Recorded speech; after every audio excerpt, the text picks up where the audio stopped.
What's up, NBA fan? What's up, all sports fans? This your boy, JB, host of the Behind the Bench Podcast Network and channel.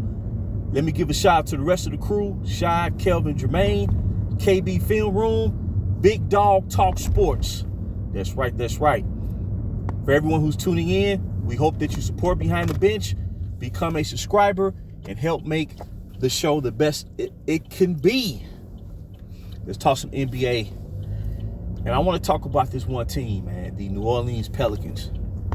They are a very intriguing team. They are an exciting team to watch.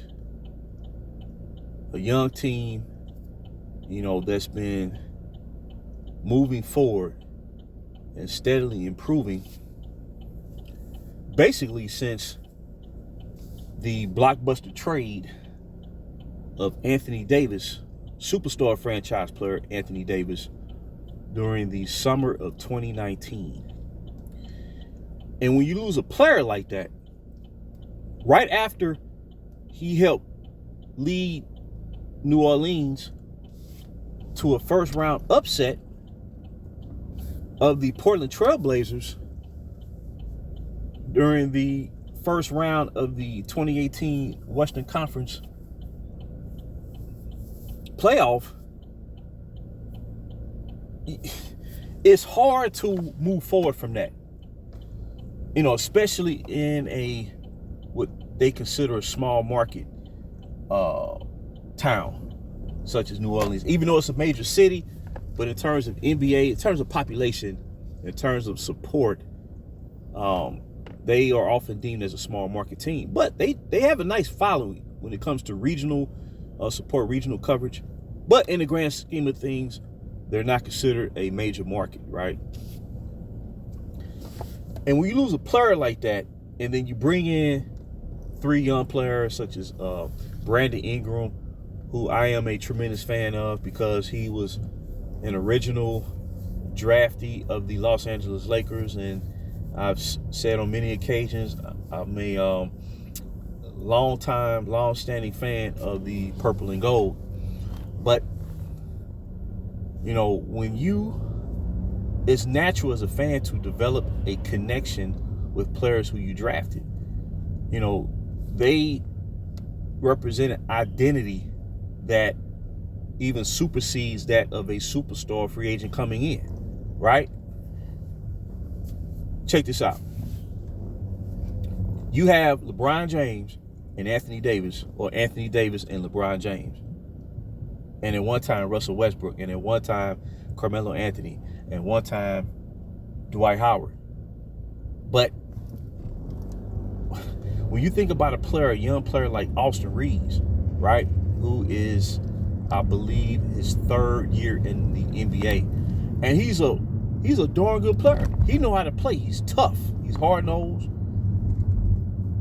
Even though he's undrafted, he started his career with the Los Angeles Lakers. So it's like there's a natural affinity with that type of player, right?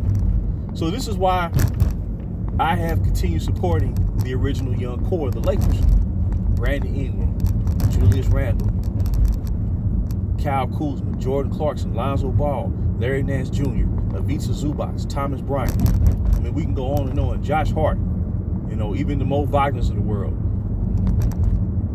I try to keep up with everybody. I really do. I really do. And I'm glad that I made that choice, because it led me to really get a grasp as to how the landscape of the NBA was changing, and changing rapidly when it comes to the notion that you can expend young talent, bringing in veteran players to win. But that formula that appeared to work in the previous decade, it has run its course. Because a lot of those veterans that follow that path, they've aged out. And in some cases, no longer in the league, or at the very end stage of their career.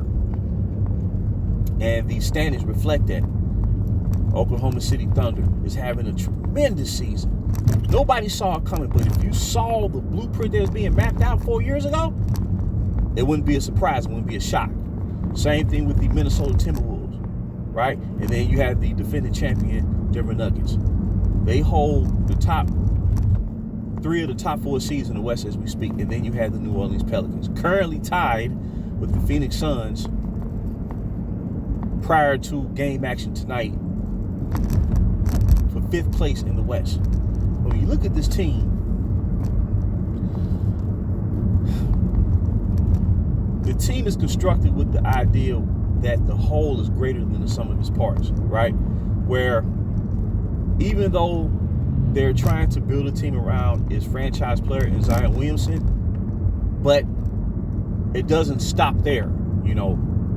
And when you really think about it, last year, this team, but 2 years ago, they went to the playoffs. Brandon Ingram, with Zion Williamson missing the entire season due to a foot injury, Brandon Ingram, along with CJ McCollum, helped lead them to the playoffs. Now, they had to go through the plan to get there, but nonetheless, you know, they advanced to the playoffs. They made a great showing in the first round versus the Phoenix Suns, who were the defending Western Conference champions. And they lost in a valiant 6-game series, right? And last year, around December of 2022, the team was in first place in the Western Conference. Zion was playing his best basketball. He was playing his best basketball of his career to date, right? And with Brandon Ingram out of the lineup due to a toe injury, the Pelicans claimed first place in the West. They were 23-12, and in that 1 week where they reached the top of the standings, they beat the Denver Nuggets, they beat the Phoenix Suns, and I believe they beat the Sacramento Kings. So you saw the promise that was there. And then their season was derailed due to a wave of injuries where I've never seen a team be hit with the injury bug the way they did, for the length of time that they did, and for the number of players that were injured. Zion Williamson, Brandon Ingram, CJ McCollum, Jose Alvarado, Larry Nance Jr., Herb Jones. They were just ravaged with injuries, man. But nonetheless, they finished with a winning record of 42-40. So even with that setback, you saw they improved. And now this year, currently they're 10, they're 10 games above 500. And they would have a much better record if Zion wasn't being held out of back-to-back games, you know, the second game of a back-to-back situation where they probably realistically gave up 6 games this year as a result that they could have won, and for all practical purposes, they should have won. So really, if you think about it, and I believe early on, Trey Murphy injured his meniscus during training camp, so he missed like the first 2 months of the season, right? And he's still trying to get himself back in shape to the level he was playing at towards the end of last season. So imagine if Trey Murphy had been healthy, and then Matt Ryan, who was brought over from, who played with the Lakers last year, he was playing awesome for them with his shooting and solid defense. He suffered an elbow injury, and he's missed like 2 months of action, but I believe he's available to return back to the lineup. So if they had been healthy, this team could be right there with OKC and Minnesota and Denver and the Clippers.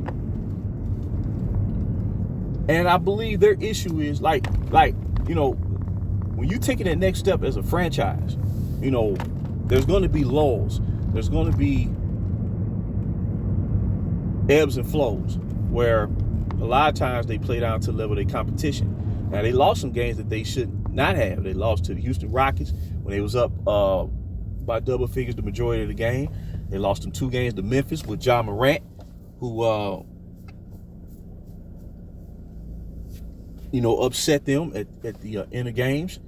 So when you look at it, but they're still right there. They are still right there. And they have a favorable schedule, for the most part. They had the most difficult schedule in the month of January. And they have shown some resolve. They've shown some resolve, and they're learning how to win.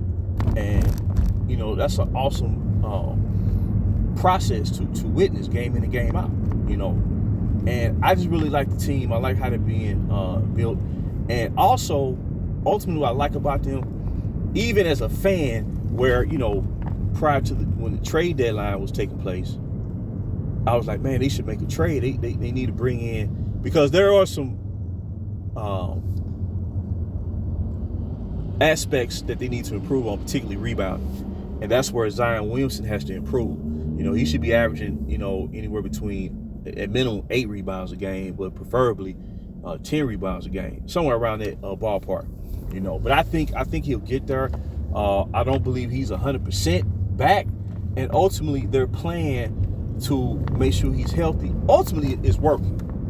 But it does get frustrating at times, because they would have a better record otherwise than what they have, but they did make a move during the trade deadline. And what that shows me is sometimes, like, a front office has to look at a roster and determine what's best, and the fan may not like it, but it will turn out to be the best move, or the lack thereof, in the long run. So what they're showing is, we believe in our talent, right?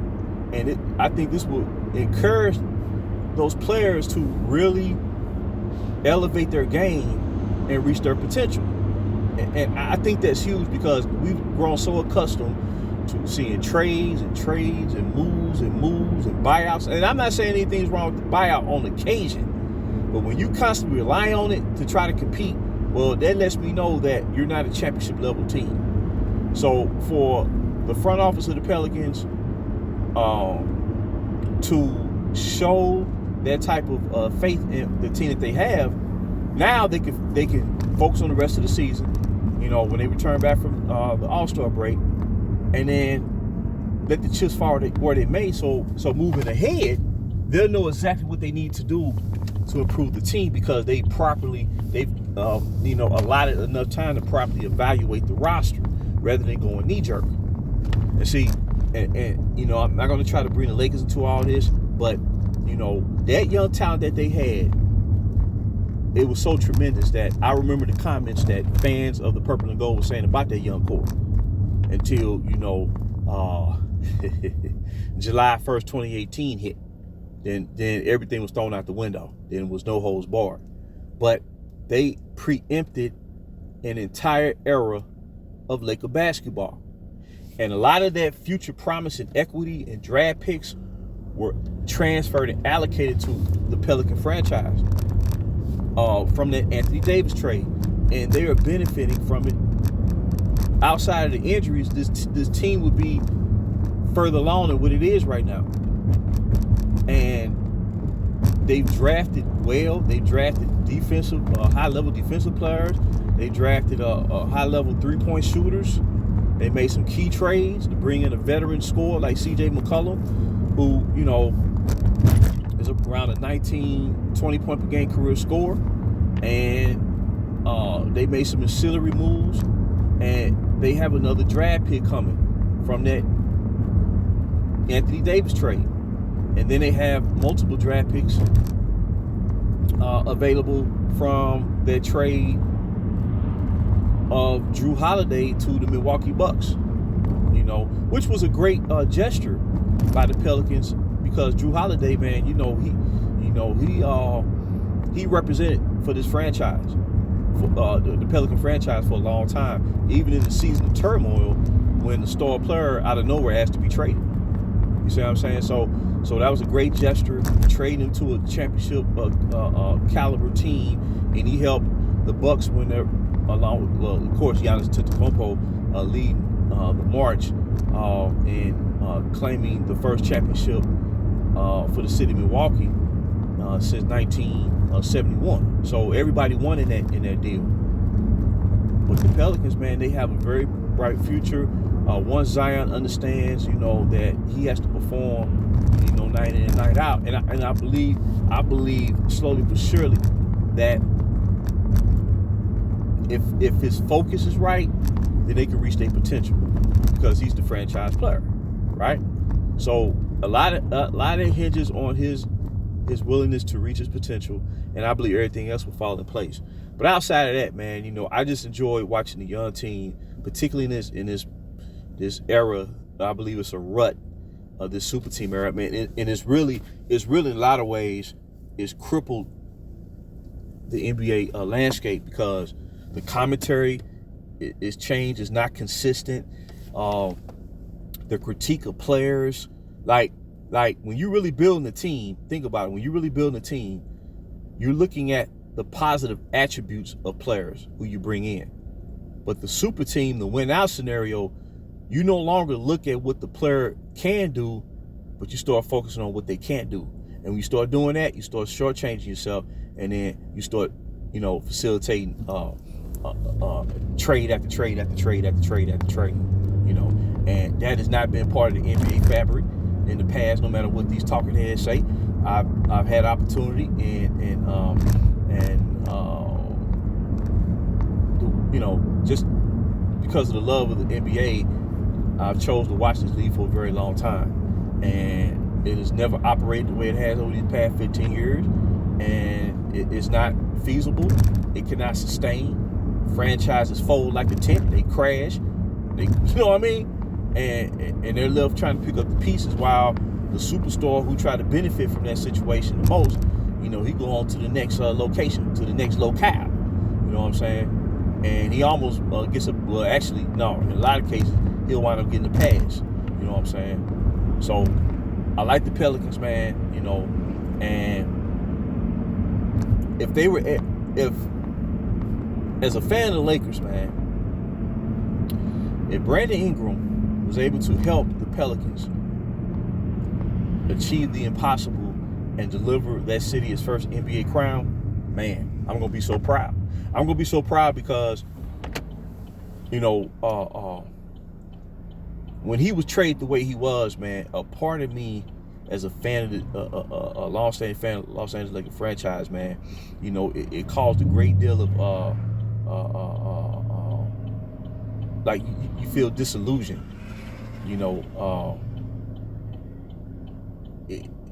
and naturally you would think that more people would be upset about it, you know what I'm saying, because those were young men, and what I do like about the Pelican franchise is they're not leaving their young players to hang out dry and throw them under the bus.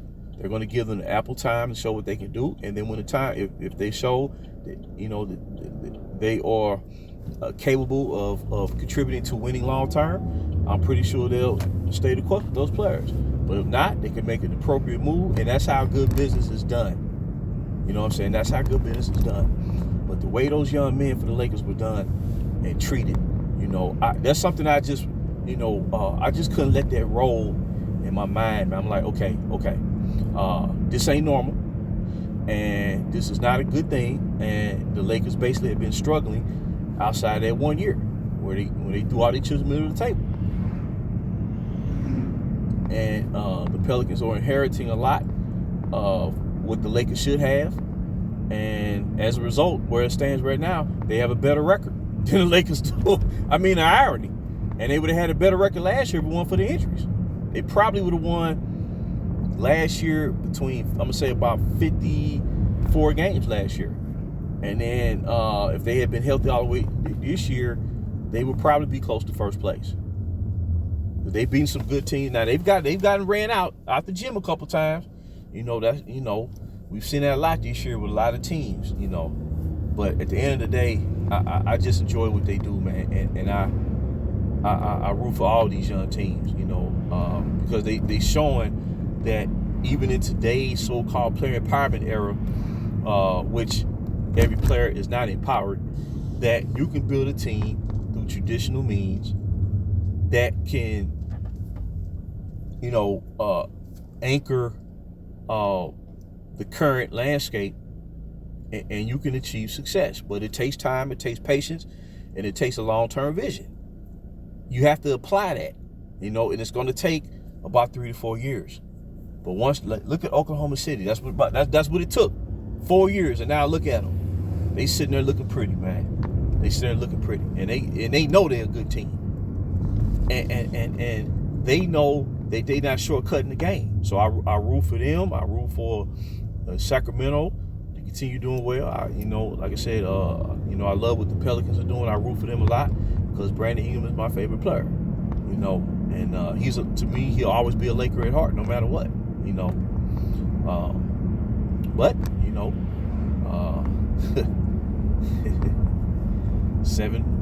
July 1st, 2018 hit. And when she hit, she struck hard.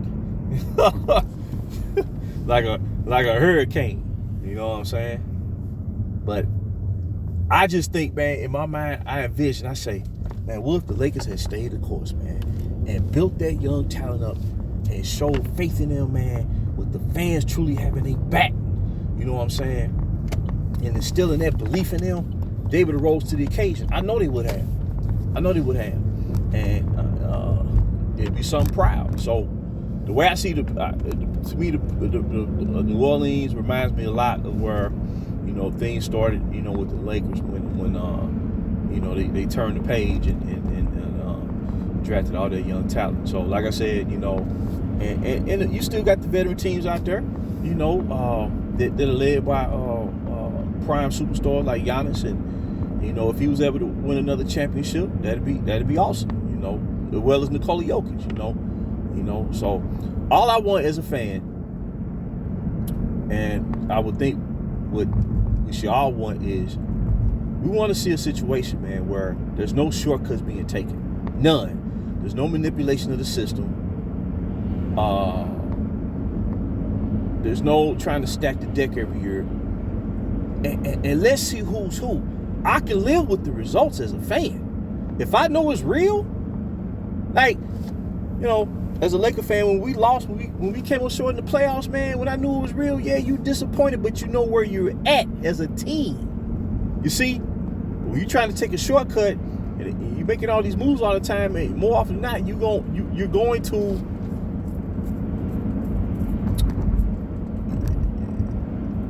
exaggerate the moves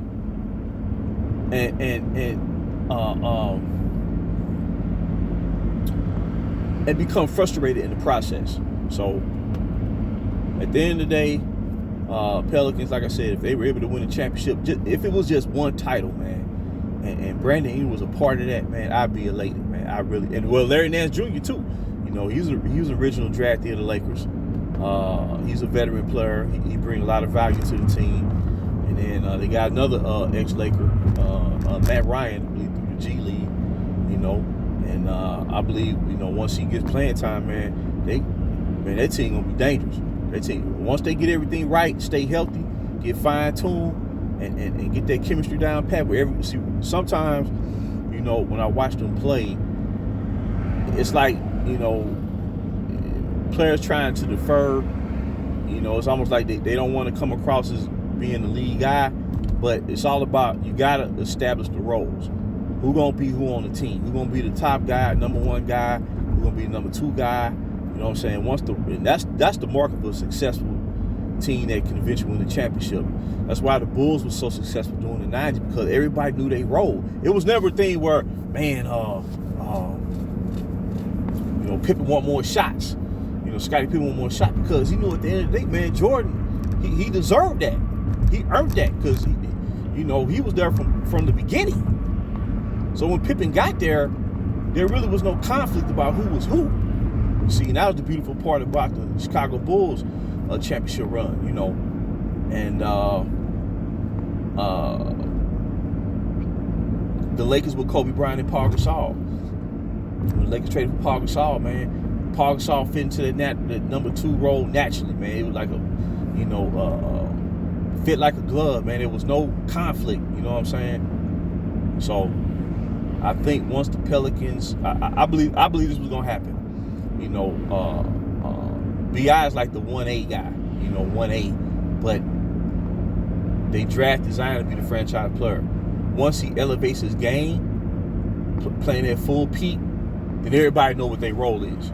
He's still not quite there yet because they trying to make sure he's healthy, because we have never seen Zion in the playoffs, and he missed the entire 21-22 season, and then he missed the remaining 3-4 months of last season. So they want to make sure he's right, But if he can get to that peak level, then everybody gonna revert to their role. They gonna know what they need to do, and then this team will reach its peak, and they can match it with anybody, and they make a successful playoff run this year and continue moving forward, man. That's a remarkable franchise that's turning the corner, So I just want to drop that nugget. Go young teams. Let's clean up all this front running and all this super teaming that's played out. So this has been JB.